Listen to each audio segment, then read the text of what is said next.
தொடர்ந்து பிள்ளைகள் எல்லாரும் பேசிட்டு வராங்க. எல்லாம் உங்களுக்கு தெரியும். வருகிற நாட்கள்ல பிள்ளைகள் எல்லாம் பேசுவாங்க. இது செய்தி நான் போன வாரத்தில் பேச வேண்டியது பாசமாக தெரியும் அந்த காரணம். அதனால போன மாதத்திலே இந்த செய்தியை நான் எழுதி வச்சாச்சு. போன மாதத்திலே பாஸ்டையா கொடுத்த அந்த காரியத்தினால இந்த செய்தியை பேசியே ஆகணும் அப்படின்னு சொல்லி தான் உணர்த்தப்பட்டதுனால நான் பேசுகிறேன். சரிங்களா? சரி, இந்த மாதத்தினுடைய வாக்குத்தத்த புஸ்தகம் நாகும் தீர்க்கதரிசியின் புஸ்தகம், அதனுடைய 1வது அதிகாரம் 7வது வசனம். நாகும் தீர்க்கதரிசன புஸ்தகம். கர்த்தர் நல்லவர், அரணான கோட்டை, தம்மை நம்பி இருக்கிறவர்களை அறிந்திருக்கிறார்.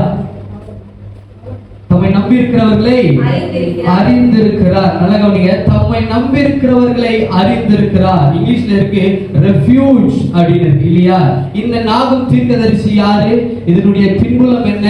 இந்த நாகும் தீர்க்கதரிசியை ஏன் கர்த்தர் எழுப்பி தந்தாருங்கிற ஒரு சில காரியத்தை நான் வாக்குத்தத்த ஆராதனையில நான் பேசியிருக்கிறேன். மறுபடியும் நான் ஒரு சில வரி சொல்லி அந்த செய்திக்குள்ளாக போக நான் விரும்புகிறேன். கர்த்தருடைய நாமம் மகிமைப்படட்டும். இந்த நாகும் தீர்க்கதரிசி, இவர்கள் எல்லாரும் சின்ன சின்ன தீர்க்கதரிசிகள். நாகுமா இருக்கட்டும், ஆகாயா இருக்கட்டும், உபதியாவா இருக்கட்டும், இவங்கெல்லாம் சின்ன சின்ன தீர்க்கதரிசிகள். ஏன் இந்த நாகும் தீர்க்கதரிசியை கர்த்தர் எழுப்புறார் என்று பார்க்கும்போது, நீங்கள் எல்லாரும் வேதத்துல வாசிச்சிருப்பீங்க. யோனா மூலமாய் கர்த்தர் நினைவேக்கு ஒரு எச்சரிப்பை கொடுக்கும்படி யோனாவை அழைத்து கொண்டு போகிறார். ஆனா யோனாவோ கர்த்தருடைய வார்த்தைக்கு அவன் கீழ்ப்படியாதபடி அவன் தர்ஷீசுக்கு ஓடி போகிறான். ஆனால் மீன் வாயில அவன் 3 நாள் இருக்கிறான். அதற்கப்புறம் கர்த்தர் நினைவில கொண்டு வந்து நிறுத்துகிறார். ஆண்டவர் சொன்ன மாதிரி இந்த இடத்தை, இந்த தேசத்தை, இந்த பட்டணத்தை அழிக்கும்படி யோனா வந்து நின்ற போது ஆண்டவர் சொல்றார், யோனாவே, ஒரு ஆமணக்கு செடிக்காக நீ பரிதாபப்படுகிறது எவ்வளவு நிச்சயமோ, அதுபோல இந்த தேவ ஜனங்களை, இடது கைக்கும் வலது கைக்கும் வித்தியாசம் இல்லாத ஜனத்தை நான் பரிதாபப்படுறது எவ்வளவு நிச்சயமா இருக்கிறது என்று பெரிய சத்தியத்தை சொல்றாரு. அறிவியல் ஆராய்ச்சியாளர்கள் சொல்கிறார்கள், கிட்டத்தட்ட 100 ஆண்டுகள் கழித்து அதே நினைவே பட்டணம் பாவத்துக்குள்ளாக போகிறார்கள். நல்ல கவனிங்க, நினைவே பட்டணம் பாவத்துக்குள்ளாக போகிறார்கள். 100 ஆண்டுகள் கழித்து அந்த ஜனத்தை எச்சரிக்கும்படி, அந்த ஜனத்தை ஆண்டவருடைய கோபாக்கினைக்கு அவர்கள் இருக்கிறார்கள் என்று சொல்லிதான் இந்த நாகும் தீர்க்கதரிசியை கர்த்தர் ஏற்படுத்துகிறார். ஒரு ஆமென் சொல்லுங்க பார்க்கலாம். அல்லேலூயா. அப்போ இந்த ஜனங்கள் மீது ஏன் மறுபடியும் ஆண்டவருக்கு கோபம் உண்டது என்றால், இவர்கள் ரொம்ப மாம்ச ரீதியான பாவத்தில் விழுந்திருக்கிறார்கள். எப்படிப்பட்ட பாவம் என்றால், மிருக ஜீவன்களை கூட விட்டு வைக்காதபடி மிருகங்களோடு பாவம் செய்கிற அளவுக்கு அவருடைய மாம்சம் துணிகரம் அதிகமாக இருந்ததுனால தேவன் இந்த நினைவே பட்டணத்தை அழிக்க விரும்புகிறார். அப்போ பாருங்க, இது ஒரு காரியமா இருந்தாலும் தேவனை நம்பி இருக்கிற இஸ்ரவேல் ஜனங்களையும் இவர்கள் துன்புறுத்துகிறார்கள். தேவனை நம்பி இருக்கிற இஸ்ரவேல் ஜனக்கூட்டத்தை இவர்கள் வேதனைப்படுத்துறாங்க. இந்த நினைவே பட்டணத்தினுடைய, இந்த நினைவே பட்டணம் எது தெரியுமா? ஆமா, அசிரியா சாம்ராஜ்யத்தினுடைய தலைமை பட்டணம் தான் இந்த நினைவே பட்டணம். கவனிக்கணும், அசிரியா சாம்ராஜ்யத்தினுடைய தலைநகரம் தான் என்னது? இந்த நினைவே பட்டணம். இஸ்ரவேல் என்பது சின்ன கூட்டம், சின்ன ஜனம். அந்த ஜனத்தை இவர்கள் வேதனைப்படுத்துறதுனால நீங்க அந்த நாகும் தீர்க்கதரிசியை வாசிச்சு பாருங்க. ஒரு பக்கம் கடினமா பேசுவார், ஒரு பக்கம் ஆறுதலாய் பேசுவார். ஒரு பக்கம் கடினமாய் பேசுவார், ஒரு பக்கம் ஆறுதலாய் பேசுவார். ஆறுதலாய் பேசுகிறது இஸ்ரவேல் ஜனங்களுக்காக பேசுறார். அந்த வாக்குத்தத்த வசனம் தான் இன்றைக்கு நம்முடைய இந்த மாதத்துல நமக்கான வாக்குத்தத்த வசனம். இந்த வாட்டி வாசிங்க 1:7, நாகும் 1:7. கர்த்தர் நல்லவர், கர்த்தர் நல்லவர், இக்கட்டு நாளிலே அரணான கோட்டை, நம்மை நம்பி இருக்கிறவர்களை அறிந்திருக்கிறார். நம்மை நம்பி இருக்கிறவர்கள், தம்மை நம்பி இருக்கிறவர்களை அவர் அறிந்திருக்கிறார். ஆமென். அவர் நம்பி இருக்கிற, அவரையே சார்ந்திருக்கிற ஜனத்தை அவர் அறிந்திருக்கிறவராய் இருக்கிறார் என்றுதான் வேதம் சொல்கிறது. வாக்குத்தத்த ஆராதனையில அடைக்கலம், சரிங்களா? இந்த நம்பி இருக்கிறவர்கள் அப்படின்ற ஒரு வார்த்தைக்கு இன்னொரு மொழிபெயர்ப்பு என்ன அப்படின்னா அடைக்கலம் என்று சொல்லுகிறார்கள். அடைக்கலம். இந்த அடைக்கலத்தை குறித்து தான் நம்ம வந்து தீர்க்க தரிசன, அதாவது 5:30 மணி பிரேயருக்கு நம்ம வந்து ராகாவை குறித்து நம்ம பார்த்தோம். ராகாப் இப்படி எல்லாம் இருந்தா, ராகாப் எப்படி எல்லாம் கர்த்தர் அடைக்கலம் கொடுத்தார் என்கிற ஒரு சத்தியத்தை நாம் பார்த்தோம். இன்றைக்கு தலைப்பு என்ன அப்படின்னா தாவீதினுடைய அடைக்கலம். அல்லேலூயா. தாவீது எப்படிப்பட்ட, தாவீதை ஏன் கர்த்தர் பன்மீது அப்படியே பன்மடங்காய் ஆசீர்வதிக்கிறார்? the star of David அப்படின்னு சொல்லப்பட்டு இருக்கிறது. ஏன் தாவீதை கர்த்தர் ஆசீர்வதிக்கணும்?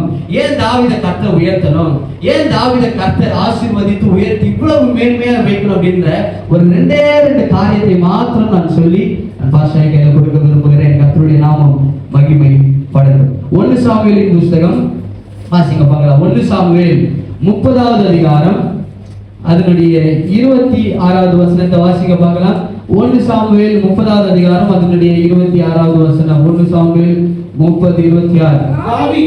தாவீது சிக்லாகுக்கு வந்தபோது அவன் கொள்ளையடியானவைகளினாலே தன் சிநேகிதராகிய யூதாவின் மூப்பருக்கு சிலவற்றை அனுப்பி, இதோ கர்த்தருடைய சத்துருக்களின் கொள்ளையில்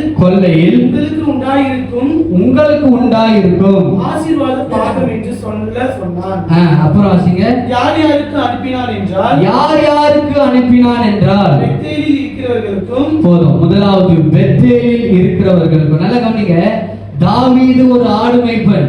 அவனுடைய வீட்டுல அவனுடைய சகோதரனுக்கு மத்தியில அவன் புறக்கணிக்கப்பட்டவன் தாவீது. ரொம்பவும் எளிமையா இருந்தவன் தாவீது. ஆடுகளுக்கு பின்பாக ஓடினவன் தாவீது. கர்த்தரை அறிந்திருந்தோம் வீட்டுல ஒரு அங்கீகாரம் பெறாதவன் இந்த தாவீது. அப்ப பாருங்க, நம்ம நினைக்கிறோம் ஒரு சில காரியத்துல வேதம் சொல்லுகிறது தாவீதை கர்த்தர் அனுப்பி, சாலமோனை அனுப்பி, சாமுவேலை அனுப்பி கர்த்தர் யார் அபிஷேகம் பண்றாரு? தாவீதை அபிஷேகம் பண்றார். அபிஷேகம் பண்ணியாச்சு தாவீது. சமஸ்த இஸ்ரவேலுக்கு முன்பாக, சகோதரர்களுக்கு முன்பாக, சத்துருக்களுக்கு முன்பாக 3 விதமான அபிஷேகங்களை பெற்ற மனுஷன் இந்த தாவீது. அப்ப பாருங்க, அபிஷேகம் பண்ணியாச்சு. சாமுவேல் வீட்டுக்கு போயிட்டார், எல்லாரும் வீட்டுக்கு போயிட்டாங்க. அந்த அபிஷேகம் எப்படி வேலை செய்து பாருங்க. இந்த அபிஷேகம் பண்ணினது நிமித்தம் அவன் நினைக்கிறான், நான் பெரிய ஆளாயிடுவேன், நான் உயர்ந்துருவேன் அப்படின்னு சொல்லி. ஆனா அவனை உயர்த்த முடியல. அவனுடைய வாழ்க்கை இன்னும் உயர்ச்சிகரமாக முடியல. அதுக்கப்புறம் கோலியாத்தை அவன் வென்று வருகிறான். நல்ல கவனிங்க, கோலியாத்தை அவன் வென்று வருகிறான். நல்ல பிரபலமான ஒரு ஆளு.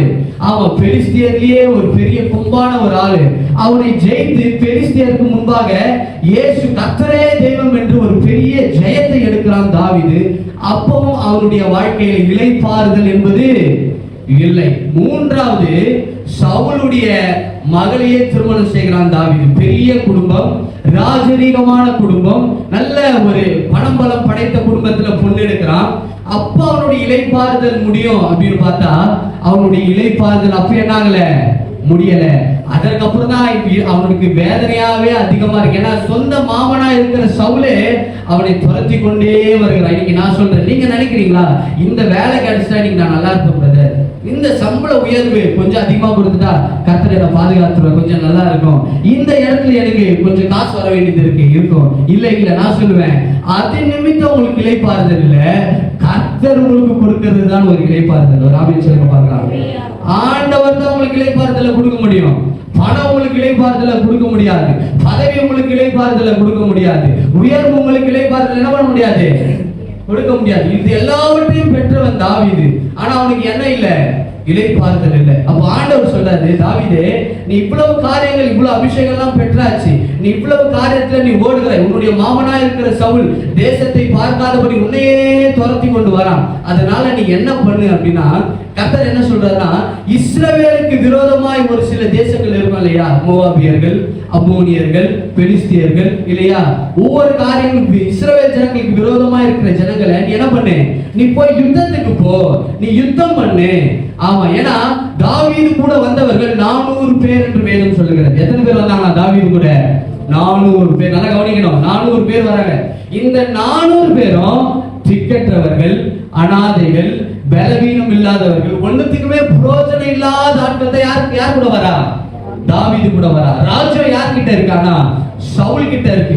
இப்படி எல்லாம் இருக்கும்போது ஆண்டவர் என்ன சொல்றாரு, நீ இஸ்ரவேலுக்கு விரோதமா இருக்கிற தேசங்கள் எல்லாம் என்ன பண்ணு, நீ கொள்ளையாடி நீ அவர்களை ஜெயம் பெறு அப்படின்னு சொல்லும்போது அவன் யார், அவன் ஜெயம் எடுக்கிறான் தெரியுமா? யார் அவன் ஜெயம் எடுக்கிறான் தெரியுமா? வேதம் சொல்லுகிறது, அமலேக்கியரை அவன் ஜெயம் எடுக்கிறான். ஒரு ஆமென் சொல்லுங்க பார்க்கலாம். கையை வைத்து ஒரு ஆமென் சொல்லுங்க பார்க்கலாம். அமலேக்கியரை ஆமா தாவீது ஜெயம் எடுக்கும்போது ஒரு பெரிய கொள்ளை தாவீது எடுத்து வருகிறான். நல்லா கவனிங்க, தாவீதை நம்பி இருக்கிறவர்களே 400 பேர் இருக்கிறாங்க. தாவீதுக்கு கீழே 4 பேர் இருக்கிறாங்க. தாவீது கூட இருந்த 400 பேரை யார் போஷிச்சாகணும்? தாவீது தான் போஷிக்கணும். அவன் கொள்ளையடிச்சிட்டு வந்துட்டான். இந்த 400 பேருக்கு முதலாவது அவன் கொடுக்கலையா? யாருக்கு தெரியுமா கொடுத்தானா? இப்ப நீங்க வாசிங்க பாருங்க. இந்த பெத்தேல் ஊருக்கு ஒரு பங்கை அவன் அனுப்பினான் என்று வேதம் சொல்லுகிறது. அல்லேலூயா. ஏன் இந்த பெத்தேலுக்கு அவன் அனுப்புறான் அப்படின்னா, உடன்படிக்கை பெட்டி எந்த தேசத்துல தான் இருக்கு? பெத்தேலில் இருக்கிறது. தாவீதினுடைய இருதயம் எந்த தரமா இருந்துச்சா?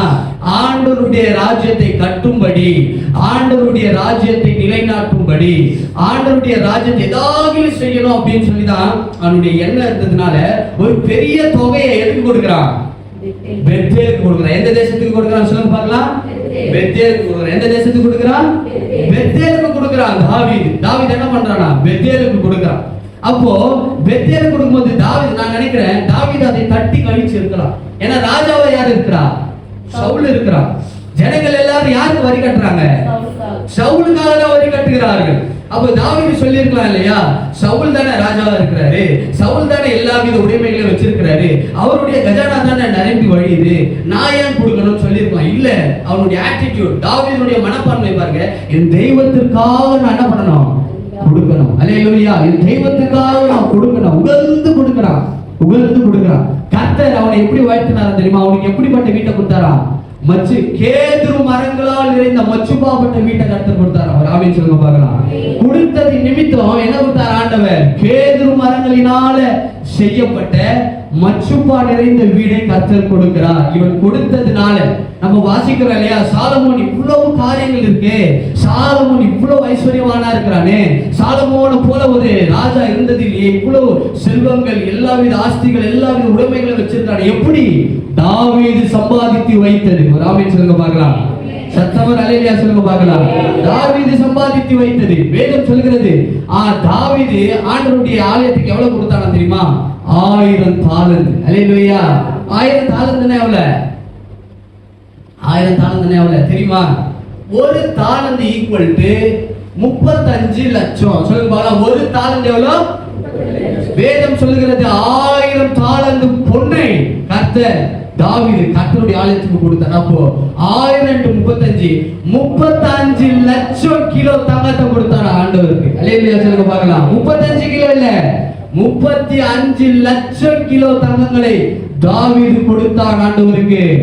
அதனாலதான் சாலமோன் என்ன பண்றதுன்னே தெரியல. அவனுடைய மகன் எல்லாவற்றையும் பார்த்தான், தங்கத்தை உருக்கி ஆண்டவருக்கு ஒரு ஆலயத்தை கட்டி எல்லாத்தையும் என்ன பண்ணிட்டான்? பூசிட்டான். வர்ணம் பூசுற மாதிரி என்ன பண்ணிட்டான்? கீழே செவத்துல, சீலிங்ல, முன்பாக பின்பாக. நம்ம தான் ஃபால் சீலிங் போறோம், அவன் தங்கத்திலே சீலிங் போட்டிருக்கான் பாருங்க. அல்லேலூயா. யார் தான் வச்சுட்டு போற? ஆலயத்தை கட்டும்படி இவ்வளவு காரியத்தை யார் தான் வச்சுட்டு போறா? தாவீது தான் வச்சுட்டு போறான். அல்லேலூயா. பாஸ்டர் அடிக்கடி சொல்லுவார், ஒரு மனுஷனை தேவன் உயர்த்துறார், தெய்வத்தை அறிந்தவனா இருக்கட்டும் அறியாதவனா இருக்கட்டும், அவன் இந்துவா இருக்கட்டும் அவன் முஸ்லிமா இருக்கட்டும், ஒரு மனுஷன் உயர்ந்து நிற்கிறானா ஏதோ ஒரு காரியத்தை தேவன் அவன் உள்ள பார்த்திருப்பார். ஒரு அல்லேலூயா சொல்லுவாங்க. சத்தமா அல்லேலூயா சொல்லுவாங்க. இது ஒரு காரியம். இன்னொரு காரியத்தை நான் சொல்றேன் பாருங்க. 1 சாமுவேல் 7வது அதிகாரம் பாருங்க. இந்த உடன்படிக்கை வச்ச காரியத்தை நான் சொல்றேன். 1 சாமுவேல் 7வது அதிகாரம் 1-2 வசனத்தை வாசிங்க பார்க்கலாம். உடன்படிக்கை பெட்டியினுடைய அந்த வசனம் போடப்பட்டிருக்கு பாருங்க, வாசிங்க. அப்படியே பிரியாத்தியாவின் மனுஷர் வந்து கர்த்தருடைய பெட்டியை எடுத்து மேட்டின் மேல் இருக்கிற அபினதாபின் வீட்டிலே கொண்டு வந்து வைத்து கர்த்தருடைய பெட்டியை காக்கும்படிக்கு அவன் குமாரனாகிய எலியாசாரை பரிசுத்தப்படுத்தினார்கள். பரிசுத்தப்படுத்தினார்கள். இந்த உடன்படிக்கை பெட்டி எங்கதான் இருந்துச்சா? பெத்தேல் என்கிற ஒரு இடத்துல இருந்தது. எங்க இருந்தது? பெத்தேலில இருந்தது. நல்லா கவனிக்கணும். பெத்தேலில இருந்தது. பெத்தேலில கொடுத்ததுனால கர்த்தருக்கு என்ன பண்றான்? ஆமா, ஒரு பெரிய காரியத்தை, ஒரு தொகையை அந்த இடத்துல கொடுக்கிறான். அவன் இதோட நிறுத்தல, இன்னும் ஆலயத்தை கட்ட வேண்டும் என்கிறதுனாலதான் அவன் என்ன பண்றான்? அடுத்து அடுத்து அடுத்து நம்மளை உயர்த்த உயர்த்த தெய்வத்துக்கு என்னென்ன கொடுக்கணும்னு சொல்லி அவன் நினைச்சிட்டே இருக்கிறான். தாவீது நல்லா கவனிங்க. ஆண்டவருடைய நாமத்திற்கு அடுத்து தாவீதினுடைய நாமம் தான் அதிகமா எழுதப்பட்டிருக்கிறது வேத புத்தகத்துல. ஆண்டவர் சொல்றார், கடைசி காலத்துல யாருடைய சிங்காசனத்துல தான் நான் வந்து ஆட்சி செய்வேன்? தாவீதினுடைய சிங்காசனத்துல தான் நான் வந்து ஆட்சி செய்வேன் ஆண்டவர் சொல்றார். ஆமா, ரவிகள் சொல்லுவாங்களா, தாவீது அப்படின்னாலே ஆண்டவர் என்ன ஆயிடுவாராம்? உருகிடுவார். வேற அப்படியே செல்லம் போல இருந்துக்கிறான் பாருங்க தாவீது. யாருக்கு? ஏசாமி. 2வது பாருங்க, ரெண்டாவது எந்த பட்டணத்துக்கு தெரியுமா அவன் கொடுக்குறான்? ஒண்ணு எந்த பட்டணத்துக்கு கொடுத்தான்? பெத்தேலு கொடுத்தான். ஒண்ணு எந்த பட்டணத்துக்கு கொடுத்தான்? பெத்தேலு கொடுத்தான். ரெண்டாவது ராமோத் என்கிற பட்டணத்துக்கு அவன் கொடுக்குறான். வாசிக்க பார்க்கலாம் வசனத்தை 30-27 வாசிக்கலாம். 1 சாமுவேல் புத்தகம் 30வது அதிகாரம் 27வது வசனம். 1 சாமுவேல் சாப்டர் 13 என்றால் பெத்தேலிலே இருக்கிறவர்களுக்கும் தெற்கேயான யாக்கோபிலே இருக்கிறவருக்கும் போதுமா? ராமோத்தில் இருக்கிறவருக்கும் ராமேத்தில் இருக்கிறவருக்கும் ராமேத்னு சொல்லலாம், ராமோத்னு சொல்லலாம். இந்த ராமேத் யாருடைய பட்டணம் தெரியுமா? நல்லா கவனிங்க. முதலாவது பெத்தேலுக்கு அனுப்புறான். எதனால? உடன்படிக்கை பெட்டி இருந்ததுனால. ரெண்டாவது ராமோத் பட்டணத்துக்கு ஏன் அனுப்பணும் அப்படின்னா, சாமுவேல் இருக்கிறார் பாத்தீங்களா, தீர்க்கதரிசி. இந்த சாமுவேலுடைய ஊர் தான் எது? இந்த ராமோத் பட்டணம். நல்லா கவனிங்க. சாமுவேல் தீர்க்கதரிசியினுடைய ஊர் தான் எது? ராமோத் பட்டணம். அவனை அபிஷேகம் பண்ணினார் பாருங்க. அப்போ வசனம் சொல்லுது, அவனை அபிஷேகம் பண்ணின அந்த தீர்க்கதரிசி, ஐயோ என்னுடைய அபிஷேகம் பண்ணாரே, தீர்க்கதரிசிக்கு கீழே அநேக தீர்க்கதரிசிகள் இருக்கிறார்களே, அந்த ராமோத் பட்டணத்துல கர்த்தருக்காக ஊழியம் செய்கிறவர்கள் அநேகர் இருக்கிறாங்களே, இவர்கள் காசுக்கு ரொம்ப பஞ்சமா இருக்கிறாங்க, உணவுக்கு ரொம்ப பஞ்சமா இருக்கிறாங்க, அவங்களுக்கு ஏதாவது உதவி செய்யணும்னு சொல்லி என்ன பண்றான்? அடுத்த பங்க ராமோத் பட்டணத்துக்கு தாவீது கொடுக்கிறார். ஆமென் சொல்லுங்க பார்க்கலாம். அல்லேலூயா. இந்த வசனம் 30-27 நீங்க வாசிக்கும் போது சாமுவேல் இல்ல, இறந்து போயாச்சு. சாமுவேல் இருக்கும் போதும் அவனுடைய பங்குகளை கொடுத்தானா, சாமுவேல் மரித்ததற்கு பின்பாகவும் தாவீது பங்குகளை நிறுத்தல, தொடர்ந்து என்ன பண்ணானா? பங்குகளை கொடுத்தது நிமித்தம் என்ன பண்றாரு தெரியுமா? தேவன் பார்த்து, என் பிள்ளை எனக்காக எல்லாவற்றையும் கொடுக்கிறான். கர்த்தர் பார்க்கிறார். என்ன பண்ணாரு?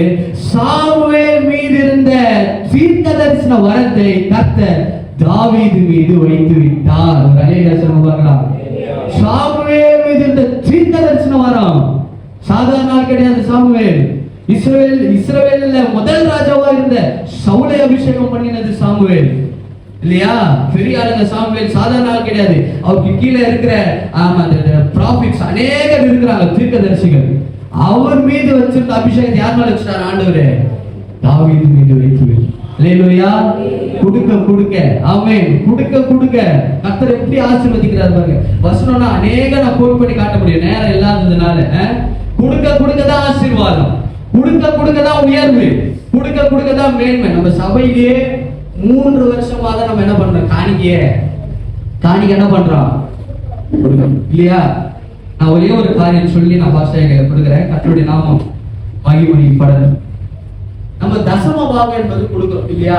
நல்ல கவனிங்க. நம்ம தசம பாகம் வேதம் சொல்லுகிறது 100%த்துல 10% நம்ம என்ன பண்ணோம்? தசம பாகம் கொடுக்கணும். அப்போ 10,000 ஒரு மனுஷன் வாங்குறாங்க. நல்ல கவனிங்க. 10,000 ஒருத்தர் வாங்குறான்னா அவனுடைய தசம பாகம் மாதம் எவ்வளவு? 1000 ரூபாய். ஒரு வருஷத்துக்கு 12,000 ரூபாய். இந்த 12,000 ரூபாய் எழுதி வச்சுக்கோங்க. வருஷத்துல இந்த 12,000 ரூபாய் முதலாவது நம்ம தரோமா ஒரு வருஷத்துல தெய்வத்திற்கு, அதை நீங்க நோட் பண்ணணும். நம்ம சொல்ற பாருங்க, நீ இந்த மெத்தட் நீங்க ஃபாலோ பண்ணுங்க, அடுத்த வருஷம் நீங்க சாட்சி சொல்லுவீங்க. அல்லேலூயா. நான் ஃபாலோ பண்றேன். அல்லேலூயா. ஒரு வருஷத்துக்கு 12,000, 10,000 ரூபாய் சம்பளம் நான் சொல்றேன். 12,000 எழுதி வச்சுக்கிறேன். வாரம் சபைக்கு வந்து நான் ஒரு 100 ரூபாய் போறேன், இல்ல 50 ரூபாய் போறேன், இல்ல 10 ரூபாய் போறேன், அது ஒரு 2,000 கணக்கு வச்சுக்கங்க. எவ்வளவு ஆகுது? 14,000 ரூபாய். சரிங்களா? பாஸ்டர் எல்லாம் வராங்க, ஹவுஸ் மீட்டிங் வராங்க, காட்டேஜ் பிரேயர் மீட்டிங் வராங்க. இதெல்லாம் எழுதி வைங்க. நீங்க ஒரு ஃபிக்ஸ் பண்ணுங்க. வேதம் சொல்லுகிறது, நீங்க ஃபிக்ஸ் பண்ணுங்க. ஒரே ஒரு வசனத்தை நான் காட்டுறேன் பாருங்க. ஒரே ஒரு வசனத்தை நான் காட்டுறேன். 2 கொரிந்தியர் வாசிங்க. 2 கொரிந்தியர் 9வது அதிகாரம். 2 கொரிந்தியர் 9வது அதிகாரம் 6-7 வாசிங்க. 2 கொரிந்தியர் 9:6-7 புதிய ஏற்பாட்டுல இருக்கு பாருங்க. 9:6-7 வாசிங்க. பின்னும் நான் சொல்லுகிறது என்னவெனில் சிறுக விதைக்கிறவன் சிறுக இருப்பான், பெருக விதைக்கிறவன் பெருக இருப்பான். அவனவன் கட்டாயம் அல்ல தன் மனதில் நியமித்தபடியே கொடுக்க கடவன். நல்லா கவனிங்க. 10% கொடுக்கறதால ஆண்டவருக்கு 12,000 நம்ம எழுதி வச்சிடறோம். ஆண்டவர் சொல்றாரு, விருப்பத்தோடு நீ கொடுக்கணும். நான் கட்டாயமா சொன்னதுனால நீ அந்த 12,000 தெரியா, இல்ல மனம் உணர்ந்து தெரியா? அல்லேலூயா. இன்னைக்கு ஃபிக்ஸ் பண்ணுங்க, ஒரு வருஷத்துக்கு 12,000 நான் கொடுக்கணும் ஆண்டவருக்கு. ஆண்டவரே என்னை உயர்த்தி இருக்கிறீங்க, நான் வருஷம் முடியும் போது ஒரு 15,000 எக்ஸ்ட்ரா 3,000 போட்டு தரேன், நான் 18,000 நான் போட்டு தரேன் உங்களுக்கு. நீங்க எனக்கு நியமிச்சது 12,000 தானே ஒரு வருஷத்துக்கு, ஆனா உமக்கு நான் 18,000 தரேன். அல்லேலூயா. இப்படி ஃபிக்ஸ் பண்ணி பாருங்க, வசனம் தான் சொல்லுது. நீங்க நியமித்து பாருங்க. நீங்க நியமிச்சு ஊழியக்காரங்க வராங்களா, யாராவது ஊழியக்காரங்க தரீங்களா, நல்லவங்க இல்லாதவங்க கொடுக்கறது அது வேற, அது கர்த்தருக்கு ஏழைக்கு கடன் கொடுக்குற அது வேற டிபார்ட்மெண்ட். இது ஊழியக்காரங்களுக்கு நீங்க கொடுக்குறீங்களா, எல்லாத்தையும் எழுதி வச்சுட்டு வாங்க, கர்த்தர் உங்களை ஆசீர்வதிப்பார். நீங்க நினைக்கிறீங்களா தாவீதுக்கு கொடுத்தாரு எங்களுக்கு கொடுப்பாங்களா? இந்த காலகட்டத்தில் கர்த்தர் கொடுப்பாரா? கொடுப்பாரா கொடுக்க மாட்டாரா? கொடுப்பாரா கொடுக்க மாட்டாரா? கொடுப்பாருன்ற ஒரு அலையில சொல்லுவாங்க. ஒரு வாலிபன் அமெரிக்கால ஒரு வாலிபன் எல்லாம் நீங்க அவன் இன்டர்வியூக்கு போறான். அவனுடைய வீட்டை தாண்டி ஒரு குளத்தை தாண்டி தான் இன்டர்வியூக்கு போனான். அந்த குளத்துல அந்த படகுல ஏறி வரும்போது அந்த பெரியவர் கேட்டாராம் படகு ஓட்டி, ஏன்பா சோகமா இருக்க? அவர் சொன்னா, எங்க வீட்டுல ரொம்ப வருவேன், அந்த இன்டர்வியூல எப்படியாவது செலக்ட் ஆகிட்டு தான் என்ன பண்ண, நானு எங்க வீட்டை காப்பாற்றணும். அவர் சொன்னாராம், இயேசுவை நீ நம்பு, உனக்கு கிடைக்கிற வேலையில உனக்கு கிடைக்கிற சம்பாத்தியத்துல 10% என்ன பண்ணிடு, அவருக்கு தவறாம கொடுத்துரு. கொடுப்பியாடினா பொத்தனை பண்ணா. ஒவ்வொரு நாளும் அவனுக்கு உயர்வு, மேன்மை, மேனேஜர் ஆகுறான், அந்த டீம் பார்ட்னர் ஆகுறான், அந்த கம்பெனிக்கு ஓனராய் மாறி விட்டான். அல்லேலூயா. யார் கதை தெரியுமா இது? யார் கதை தெரியுமா? கொஞ்சம் கொஞ்சமா 10% இல்ல, இன்னைக்கு 90% தராங்க. நீங்க பல்லு வளர்க்குறீங்களா, பேஸ்ட், கோல்கேட் பேஸ்டோட ஓனர் வில்லியம் கோல்கேட்டினுடைய சாட்சி இது. அல்லேலூயா. ஐவத்தர் அல்லேலூயா சொல்லுங்க பாருங்க. இன்னொரு சாட்சி சொல்றேன். அதே இன்னொரு வாலிபன் ஹங்கேரி தேசத்துல ரொம்ப வறுமை. அவங்களுடைய தாய் உடல்நிலை சரியில்லாம ஆயிட்டாங்க. அவருடைய தம்பி அவர் தான் படிக்க வைக்கணும். அதனால ஷூ பாலிஷ் போடுற ஒரு வேலை, ஷூ தைக்கிற ஒரு வேலை. அப்போ அவருக்கான நினைவு வருது. அவர் ஆண்டவர் அறிந்து இருக்கிறதுனால எல்லாரும் காணிக்க போடுறாங்க. அவருக்கு கொஞ்சமா போடுறது அவருக்கு வேதனையா இருந்துச்சான். ஆண்டவரே உமக்காக நான் அதிகமா போடணும்னு நான் நினைக்கிறேன், ஆனா என் கையில என்ன இல்லை, என் கையை பலப்படுத்தல. சரி எனக்கு வருமானம் இல்லைனாலும் பரவாயில்ல, நான் என்ன பண்றேன், உமக்காக தரேன் அப்படின்னு சொல்லி போட்டார். போட்டுட்டு அவர் நினைக்கிறாரு பாருங்க, ஆண்டவரே உமக்காக நான் போடுறேன், ஆமா என்ன நீங்க நடத்துங்க அப்படின்னு சொல்லி அவங்க வீட்டுல போனா அவங்க அப்பா சொன்னாங்க, அப்பா நமக்கு சாப்பாட்டுக்கே என்ன இல்லை, கஷ்டமா இருக்கு, நீ போய் போட்டு வந்துட்ட. இல்லம்மா ஆண்டவர் தருவார். அவர் போய் செருப்பு போடுறதுக்கு செருப்பு தொழில் பண்ண உட்காந்தா ஒரே மழை, அவ்வளவு மழை வந்துதான். அவர் வேதனை பண்ணலையா? அவர் சொன்னார், ஆண்டவரே இதை நான் தொடர்ந்து என்ன பண்ணுவேன், செய்வேன். நீங்க கவனிங்க, அந்த மழை தண்ணியில் அப்படியே ஒரு ரப்பர் அடிச்சுட்டு வந்ததான். சரித்திரத்தை பேசுறேன் நான், கதை பேசல. ஒரு தண்ணியில் அப்படியே ரப்பர் துண்டு அப்படியே வந்துச்சான். இந்த ரப்பர் துண்டை சும்மா செருப்பு மாதிரி செஞ்சு பக்கத்துல வச்சாராம். ஒரு ஐயா ஷூ எடுத்துட்டு வந்து பாலிஷ் போடுங்கய்யா அப்படின்னு சொல்லும்போது சொன்னாரா, காலை காட்டிட்டு என்ன பண்ணுங்க, இந்த காலை காட்டுங்க, ஷூ பாலிஷ் போடுறாரு. ஐயோ தண்ணியா இருக்கே, இல்ல பக்கத்துல தான் அந்த செருப்பு வச்சிருக்கே, அதை நான் போட்டுக்கிறேன் அப்படின்னு சொல்லும்போது அவர் போட்டு பார்த்துட்டு அந்த ஐயா சொன்னாரா, இந்த செருப்பு எனக்கு எப்படி இருக்கு, ரொம்ப நல்லா இருக்கு, இதை நான் வீட்டுல என்ன பண்ணிக்கிறேன், போட்டுக்கிறேன் அப்படின்னு சொல்லி இவரு போய் அநேகர் கிட்ட சொல்லி அநேகர் அது மாதிரி செருப்பெல்லாம் என்ன பண்ணாங்க, இவர்கிட்ட வாங்க ஆரம்பித்தார்கள். அவரும் அவருடைய 90% தேவனுக்கு என்று, தேவனுடைய ராஜ்யத்துக்கு என்று கொடுக்கிறார். யார் தெரியுமா? பாட்டா கம்பெனி ஓனர் தாமஸ் பாட்டா. அல்லேலூயா. ஐயா வைத்து அல்லேலூயா சொல்லுங்க போகலாம். சரித்திரம் இது, வரலாறு. நீங்க பாருங்க, 1903ஆவது ஆண்டுல ரைட் பிரதர்ஸ் அவர்களுடைய விமானத்தை கண்டுபிடிக்கிறார்கள். 1924ல, உங்களுக்கு சந்தேகம் தான் கூகுள்ல போய் 1924ல ஒரு முதல் முறையான ஸ்டாண்டர்ட் சார்ட்டர்ட் ஃளைட்டை வாங்கின ஒரே மனுஷன் இந்த தாமஸ் பாட்டா. கை தட்டி கத்துற மகிமை வரதுக்கு பார்க்கலாம். நல்ல விஷயமா? 1924 யார் ஃபர்ஸ்ட் ஸ்டாண்டர்ட் ஃளைட் வாங்கி இருக்கிறா? தாமஸ் பாட்டா. பாட்டா கம்பெனி ஓனர் தான் வாங்குறா. நான் சொல்றேன் ஏசப்பாவை தாண்டி, ஏசப்பா மாதிரி ஆசீர்வதிக்க உலகத்துல ஒருவருமே கிடையாது. அல்லேலூயா. ஏசப்பா மாதிரி ஆசீர்வாதத்தை கொடுக்கிற உலகத்துல ஒருவருமே கிடையாது. நீங்க மனம் உணர்ந்து கொடுங்க. ஐயோ கொடுக்கணுமான அது கருகிட்டாலே அது ஆசீர்வாதம் இருக்காது. நான் தரேன், கர்த்தருக்கு என்ன பண்ண, நான் தரேன். எனக்கு தெரியும், இந்த கீபோர்டு வாங்கினதுக்கு பிள்ளைகள், காசு கொடுத்த பிள்ளைகள் இருக்கிறாங்க. மாதந்தோறும் இந்த நெட் சார்ஜஸ் கட்டுற பிள்ளைகள் சபையில இருக்கிறாங்க. ஆமென். ஆமா, ஒவ்வொரு காரியமா ஒவ்வொரு காரியத்துக்காக பிள்ளைகள் செலவு பண்ற பிள்ளைகள் இருக்கிறாங்க. எந்த நோக்கத்தோடு தருகிறீர்கள்? அதுதான் விஷயம். நீங்க கொடுக்குறீங்க கொடுக்கல, ரெண்டாவது எந்த நோக்கத்தோடு தருகிறீர்கள்? கண்ணீரோடு விதைக்கிறவன் கம்பீரத்தோடு அறுவடை செய்வான்.